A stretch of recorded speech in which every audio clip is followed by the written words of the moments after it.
One of my best friends, man, he ended up passing away from an overdose, and it broke my heart. The night before he passed away, I got a missed call from him. It was in the middle of the night. I didn't hear it. I must have my phone on silent. How'd you feel about that, though? It really messed with me because I thought for a second that maybe he was calling and I could have talked him out of something. But I know if that was true, Spirit, God would have had me answer that call, man. You touched on something about the fentanyl, and I want to bring this point up. If anybody out there that's listening to this audio in the future, look up how much fentanyl you can put in your body to kill you. They have just seized on the border coming into the country, and they said it was enough fentanyl to kill every human being in the United States like 5 times. It's scary. Yeah, it's like I watched a documentary of it. It was I think up in Ohio or something like that. Police stings and everything, and I'm talking about kilos. And to every kilo, right beside it was an ounce of fentanyl. Like right there ready for you. Like that's how they're doing it and stuff. And then to hear a friend die on fentanyl bars. Yes. And this from back home. That's my point. People are pressing up pills. Shit. I would say the last 5 to 6 people that have passed away when I'll ask questions just because of the nature of my background. Like I feel kind of more empowered to say like, well, what happened to that? And I would say 5 out of 6 or 7 out of 9 of the last, it's all been fentanyl. That's like, scary. Like 9 out of the last 10. Like 9 out of the last 10, I got to say. And it's been very abrupt lately. Anything you're buying on the street is pressed up with fentanyl. And if you knew how much fentanyl it takes to drop you dead, you would be shocked. Dead. 3 people died off the same bag. I don't know if they split it, how they did it, but I know they popped it. They died. All 3 of them. Man, that's what I'm saying. By the narcotic, and that's what I'm saying. That's how powerful this. Okay, but the issue is that the 18-year-old, the 16-year-old, 17-year-old kid in high school who's going to a party who wants to pop a Xanbar, who's buying a pressed up Xanbar from a local dealer, is dying because there's fentanyl mixed in it. That's the issue. You can't trust anything anymore. So, meth, heroin, nothing. Hell. Are they going to start sprinkling the shit in weed? I don't know, what I'm dude. saying? Like, what's next, dude? You know what I'm saying? I don't know. And when you're trying to take these pills, it's like, this isn't prescription. It's like, name that pill. Who wants to do that? Like, hey, name that pill. Like, right. Hey, I hope it don't have too much. I hope this isn't one of the ones with fentanyl in them. And it's just real out there now. Well, a lot of the people that I went to college with, in high school with, well, they went on a different trajectory than I did. They went off and got married and I did that. Yeah. But then, so I lost a lot of those friends.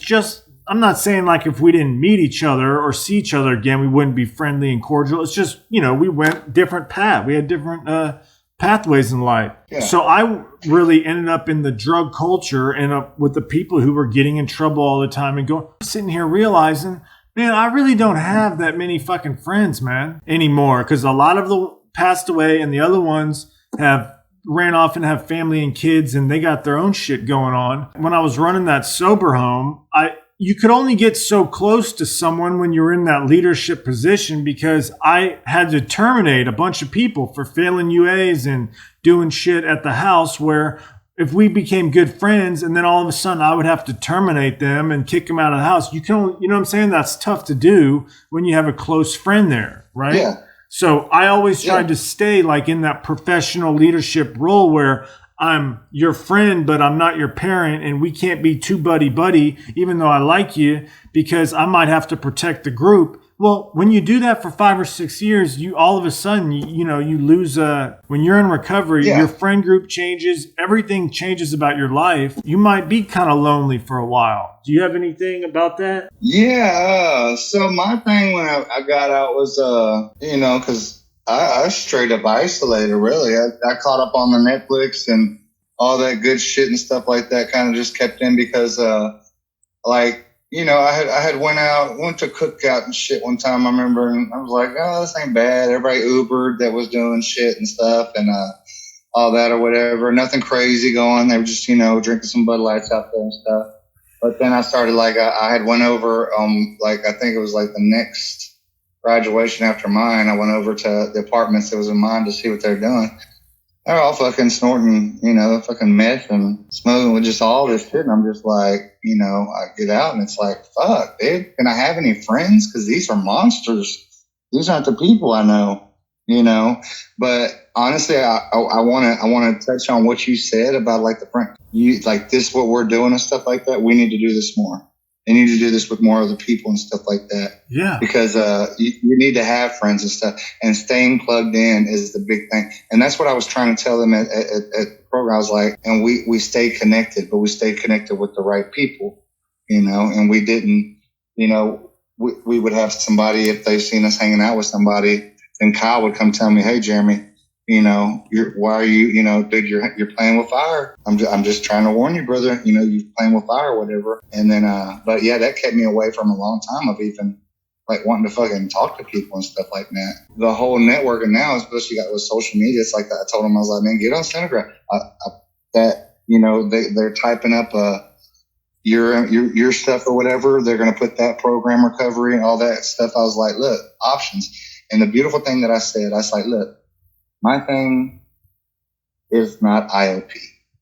I said, my thing is not coming to personally talk to a counselor. I was like, my thing is not, you know, it's the only thing that I do that keeps me grounded is is what I just showed you. I call my friend and I talk to him. That's my way. I was like, but I understand that the camaraderie may be different if you want to think on that aspect and stuff. But if I was going to look into something, telehealth or any kind of like FaceTime, you know what I'm saying? Stuff like that. Well, that is kind of like, that's kind of like what we do, what I do in the, I'm building a recovery mastermind to, you know, get a group of about, I want to keep it to around no more than 300 members. I mean, if more people come eventually, but a good group of 300 members that are all learning and growing together month by month and posting their timelines and accountability. And this is what I'm doing. I need help with this or that. And here's my weight loss goals. I'm quitting cigarettes and fucking what else, you know? So I'm doing the whole thing across all dimensions of wellness. And it's going to be on a private platform. So like an online school that's separate from some of this shit. I think that's awesome. I feel comfortable here. It's convenient to me and it's effective. It's like I'm right here just, you know, looking at your ass, your pretty ass right now. I see the muscles and everything. And it's like, you know, it's kind of like, you know, a face and verbal. I would say a large portion of the recovery-oriented systems of care is going online. It's going to be digital. This is the future, period. It's just they're going to be missing the accountability side of a group of people all joining together in a online community where they can self-assess and then make realistic goals together and then post your progress. It's the incremental milestones and then having people that are slightly ahead of them across different dimensions of wellness. I stress that too because the head person over the IOP program was there and stuff like that. And we ain't got to meet in an office or this, that, and the other. I can talk to you the same way right here instead of you having to rent a expensive office. I would say the majority of people are going to be used to that at this point, having gone through it for years. You know, they talk about the people don't even want to go back to work now that they're used to working from home. Why the fuck would you want to drive to work and pay for gas and tolls and parking and get dressed up when you can just do all your work from your pajamas? Yeah, the at-home revolution was here, except so now people will be accustomed to it. However, it shouldn't cost as much. You shouldn't have to pay as much money, especially if you don't need medically assisted treatment. Like if someone doesn't need a doctor to prescribe them, Suboxone or benzos, and they really just need someone to talk to, there's no reason you should be doing outpatient, not intensive outpatient, but outpatient, because you can just get a good therapist or a recovery coach. That's going to do everything you need. They talked about the levels. Yeah, they talked about the levels of it too, because there was like some of the guys that have been there for a year and a half already. They didn't have to take the 8, or 4 classes a week or whatever. They could just do the 2 and stuff. When I looked into this telehealth and stuff, and from what I've been seeing, with society evolving, Microsoft Teams and Zoom and stuff like that, and dealing with my friend Kyle and now seeing this, that there's different levels and stuff. These are these are great options. You have a variety of options and stuff like now. If you want to come in and talk, that's cool. If you want to do this right there, because it's more convenient, that's good. And the whole working at home thing, I honestly work better from home. I'm more productive at home. I kick ass when I'm home because I don't have distractions. I don't ever want to go. Yeah, I'm never going back into an office. They would have to pay me 3 times the fucking salary for me to go in and sit around office when I can make my own schedule, work when I want, all this shit. Now, one last thing. Here's the problem, though. What's going to happen? It's going to be hard to convince someone to pay $28,000 for a 38-day online rehab. Yes, and I asked questions about that as well. So the first 4 times I went to rehab, my parents were the ones who did all the calling, set up all the thing, paying for everything. That's how it goes. No, very few people have hit last gasp or hit rock bottom themselves and then have the wherewithal to like crawl into a rehab on their own dime and get it up. It's almost always somebody else is paying. Look, as a parent, you got a 24-year-old kid who's been ripping and running as a rolling stone and getting in trouble. And they tell you, oh, well, look, we can do a virtual at-home rehab. It's $28,000. He has a meeting every day, a session with the therapist. And then they're going to be like $28,000 for some online sessions. Are there any other options? Which is where I'm trying to come in and fill the gap, where I'm showing the parents, this is how you run a sober home. This is how you properly drug test. This is how you put structure inside the home. I'll take them on the therapy side and then the coaching side for long term, and we can stay together for a year, and it's going to cost a fraction of fucking $28,000 for a month because that's ridiculous. And we got other mentors that are part of it. That's awesome. This is a hell of a venue, and I'm seeing kind of the same benefits as them doing this. That's right. Plus, it's from a guy that seems like he's doing, he's on top of it and everything, and he's very passionate about it. And he's gonna stay with you for a whole year. It's a 1-year deal, and he's gonna help you fucking write you a letter of recommendation for your job later on. Yeah. You know what I'm saying? So, and the proof is in the pudding. And the proof is in the pudding of what he's already done. Go check his TikTok. Go check his website. Yeah. This, that, and the other. And that's what's good about this. That's why I really want to get on board with you on this. And we'll talk a bit later about that, but I want to link you up. Hell yeah. But it's very important. But my big thing that I was just in there, I was like, I really don't give a fuck how you do it and stuff. I was like, you got to stay plugged in.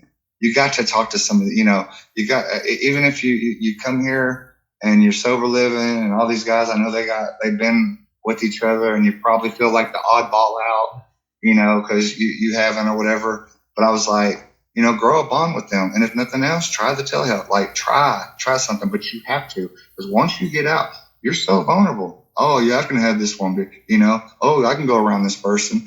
Well, you hang around the barbershop long enough, you're going to get a fucking haircut. No pun intended. But right. I'm just saying, it's like, it's factual.